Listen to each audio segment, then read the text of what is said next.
দেখো আমরা এখন আইছি আমাজন জঙ্গলের মধ্যে।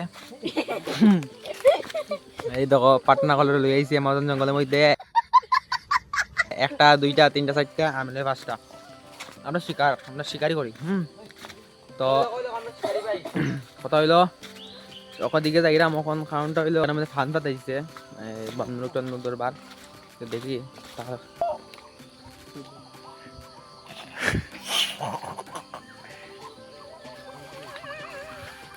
ওই বেটা দেখাও পেই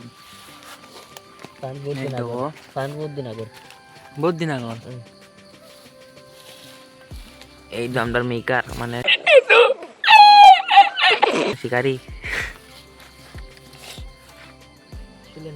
গাইস ব্যাড নিউজ, কিচ্ছু পান্দার মধ্যে কিচ্ছু পড়ছে না, এমন পান মারছে মানে কিচ্ছু দোষ না, মানে চিনই না এটা জাল ভিতরে এটা জাল ভিতরে চিনই না লাগে ভালো তো চলো আমরা বৃষ্টি দিছে বুঝছো গাইস, যখন বৃষ্টি দিছে দেখি কিরকম বৃষ্টি দিয়া ফ্লাড হইছে।